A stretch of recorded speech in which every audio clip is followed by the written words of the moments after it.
Ladies and gentlemen, I have a very special guest with me tonight, a fan of the channel and a creator of his own channel, CF Jingara. Many of you may know him from the chat. Many of you may have watched some of his videos. Now his channel is about preparedness. Apparently CF Jingara, or is it Giles?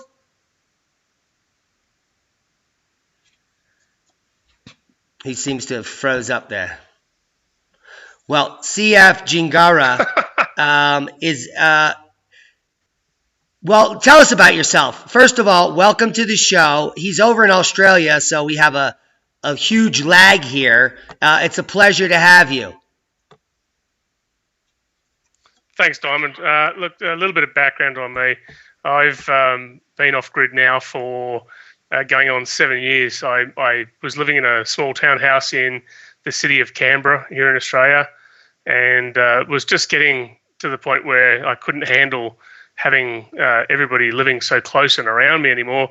And I'd come from a background of being around farms with my parents and my aunt and uncle, and they had all successfully had a level of preparedness all the time. And so I've had a good grounding in that preparing and also being able to grow food. And I thought, well, hell, after watching yourself and a couple of the other channels and a bit of the reporting that's gone on around the Grand Solar Minimum, etc., that I would add to it from an Australian perspective by showing what I can do with my property being off-grid. And it's a lot of fun. It really is. I thoroughly enjoy sharing my property with the viewers of my channel. And I also thoroughly enjoy learning from people like yourself and from Matt Powers and Jeff Lawton and a whole stack of other content providers on YouTube around permaculture and practical living, a bit of preparation here and there. I don't go madly into the prep because there's enough content like that on YouTube already. But that's a little bit of a background to me and why I'm doing the channel. Awesome. Now, CF Jingara has got lots of videos up here. He's got over 22,000 views. So that means his subscribers are watching his videos. So they must be good. He just needs more subscribers. So guys, go over here and subscribe to CF's page. If he gets 1,000 subs and has 4,000 views in a month, he could potentially make a couple dollars here.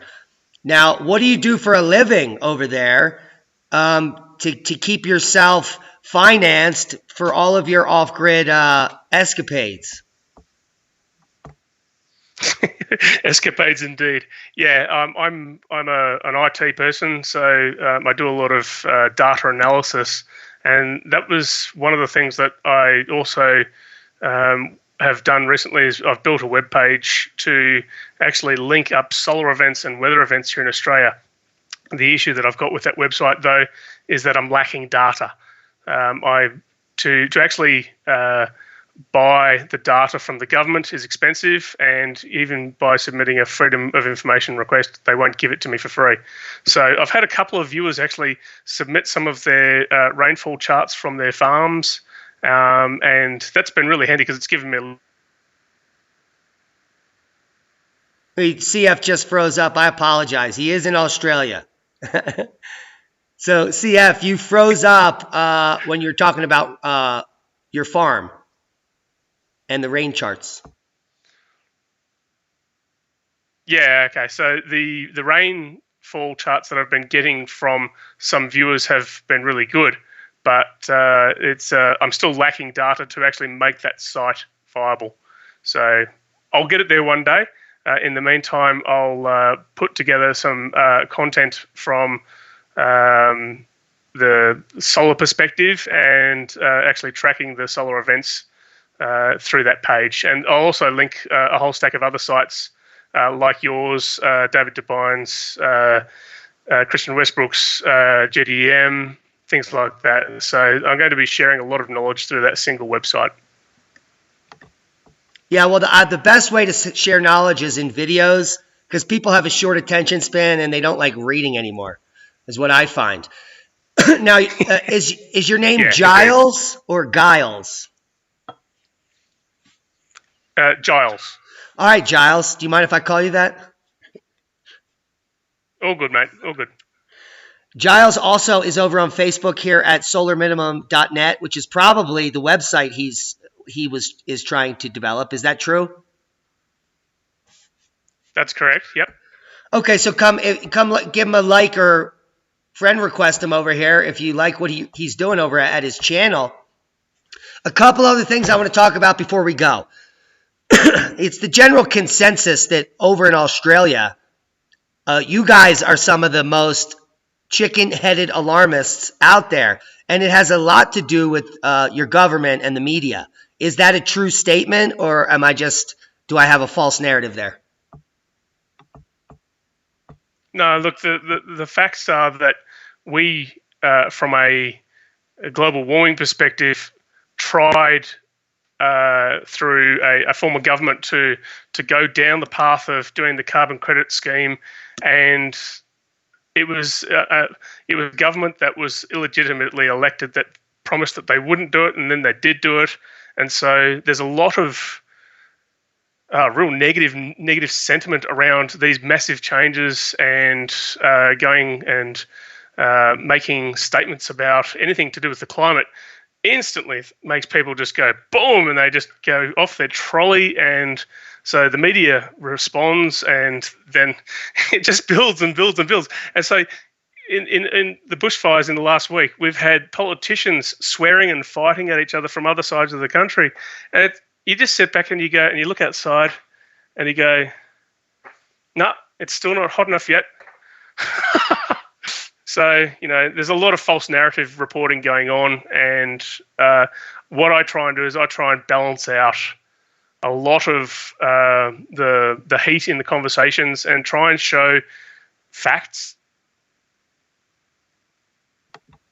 Keep showing those facts as you keep freezing up, Giles. Now, yeah, that's it. Let's talk about some facts in Australia. Let's talk about the rare November snow last week that you reported on here. I'm looking at a video. It's spring over there, right? It's about to be summer, but not for a month or so. Like our summer doesn't start till December 21st, but you guys start December 1st. So it's about to be summer and it just snowed. Is that a rare thing where you live? It's actually the first time it's ever occurred since I've been here. And I've also got access to 135 years of records from the local library in the local town nearby, which are handwritten. And I've scanned them and searched through them and built a little data analysis around them. There's been no snow in the month of November recorded previously. So, yeah, it is rare.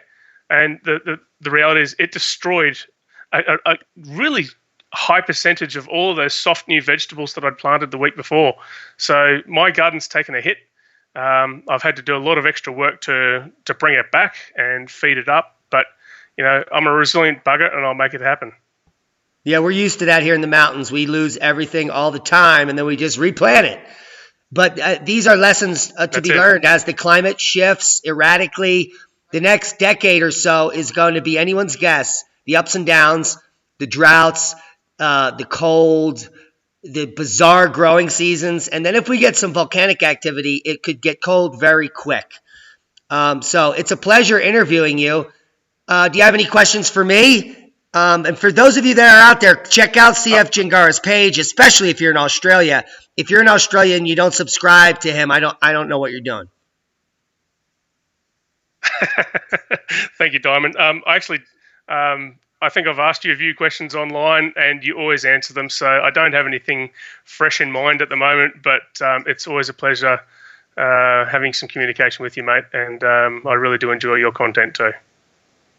Thanks for coming on the show. That's CF Jingara on YouTube, solarminimum.net, which is a website he's been working on. And the guy does research. You heard him. He was at the local library going through handwritten weather records. Who does that? Apparently CF Jingara does. Thank you all for watching the show. Subscribe to the channel if you haven't. And go check out CF Jingara so he can make a couple dollars on his channel. Plus, you might learn something. Be safe. We love you. Peace, Giles. Mate, thank you very much. That's awesome.